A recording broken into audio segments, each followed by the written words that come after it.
गौरक्षा के नाम पर जुनैद और नासिर को बोलेरो के अंदर जलाकर मार दिया गया। उनके परिजन फूट फूट कर रो रहे हैं, न्याय की मांग कर रहे हैं। इस बात को स्वीकार ही नहीं कर पा रहे हैं कि अब हत्यारे मोनू मानेसर जैसे लड़के न्यू इंडिया के पोस्टर बॉय बन चुके हैं, जो गौरक्षा के नाम पर मुसलमानों की जान ले रहे हैं। रोते बिलखते परिजनों को जुनैद और नासिर की लाश भी नहीं मिली। कंकाल और राख देखकर आपा खो रहे हैं। समझ ही नहीं पा रहे हैं कि पुलिस से भी बड़ा ओहदा बन गया है इन गौरक्षकों का। अब प्रशासन की तरफ से ये सिविल डिफेंस कहला रहे हैं। पार्कों में प्रेमी जोड़ों पर डंडे बरसाने से शुरू हुई थी जिन बजरंग दल वालों की गुंडागर्दी, अब उनके कार्यकर्ता बड़े बड़े हथियार चला रहे हैं, खतरनाक हथियार लहरा रहे हैं। न्यू इंडिया में नाम और पहचान का कितना फर्क हो चुका है, आइए हम आपको एक झलक दिखा रहे हैं। विस्तार से बताएंगे घटनाक्रम और घटना की गहराई को, मगर उसके पहले सबसे बड़ी विडंबना दिखा रहे हैं। एक तरफ जुनैद और नासिर को बोलेरो के अंदर जलाकर मार दिया गया क्योंकि शक था कि वो तस्करी कर रहे थे।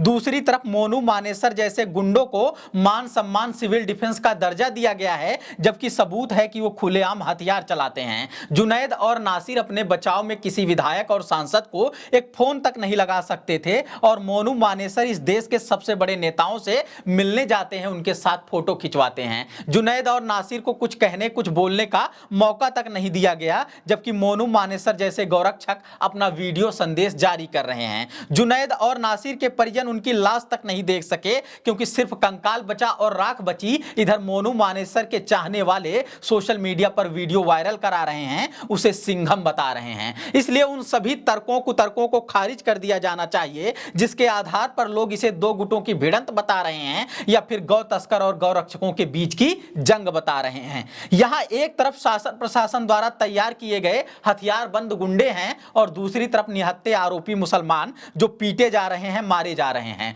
हरियाणा के मुख्यमंत्री मनोहर लाल खट्टर हों या यूपी के मुख्यमंत्री योगी आदित्यनाथ या फिर प्रधानमंत्री और गृह मंत्री मोदी शाह, सब मिलकर भेदभाव गैर बराबरी वाला न्यू इंडिया बना रहे हैं। सेकुलर संविधान को धता बताते हुए एक खतरनाक सांप्रदायिक इंडिया बना रहे हैं। नमस्कार, मैं समर राज बोलता हिंदुस्तान में आपका स्वागत है।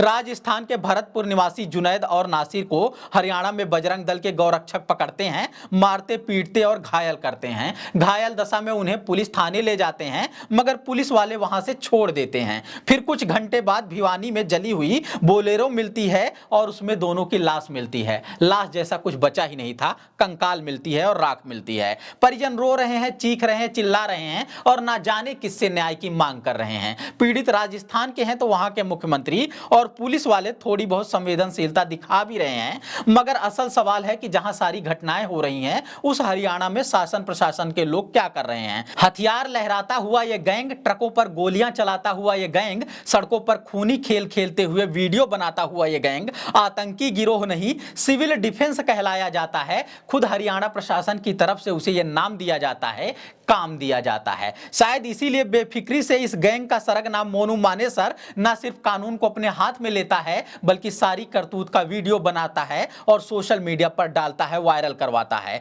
यूट्यूब जैसे सोशल मीडिया प्लेटफॉर्म भी जमकर इसे बढ़ावा देते हैं और लाखों सब्सक्राइबर होने देते हैं, सिल्वर बटन भी देते हैं। समझ नहीं आता कंटेंट देखने के नाम पर गूगल जैसी कंपनियों के लोग कैसे इतनी बड़ी चूक कर जाते हैं। खैर, असल चूक तो प्रशासन और सरकार की कही जाएगी, जिसने ऐसा माहौल होने दिया है कि मॉब लिंचिंग की जा रही है, सड़कों पर किसी को सजा दी जा रही है। 5 आरोपियों में मुख्य आरोपी मोनू मानेसर ने अधिकतर सोशल मीडिया प्रोफाइल की सेटिंग को प्राइवेट कर दिया है, मगर इससे पहले इतनी तस्वीरें और वीडियो वायरल हो चुकी हैं जिससे उसके राजनीतिक साठगांठ और करतूत की पोल खुलती जा रही है। मोनू मानेसर गृह मंत्री अमित शाह से भी मिल चुका है, केंद्रीय वित्त मंत्री रहे जेटली से भी मिल चुका है और अभी के केंद्रीय मंत्री अनुराग ठाकुर से भी मिल चुका है। उनके गोली मारो वाले नारे का खुलेआम समर्थन भी कर चुका है। वैसे तो मोनू मानेसर की गैंग मॉब लिंचिंग की घटनाओं को सालों साल से अंजाम दे रही है। 2016 में भी 2 मुस्लिम युवकों को बुरी तरह से पीटने का वीडियो अब फिर से वायरल हो रहा है, मगर 2020 की शुरुआत में अनुराग ठाकुर जैसे नेताओं से मिलने के बाद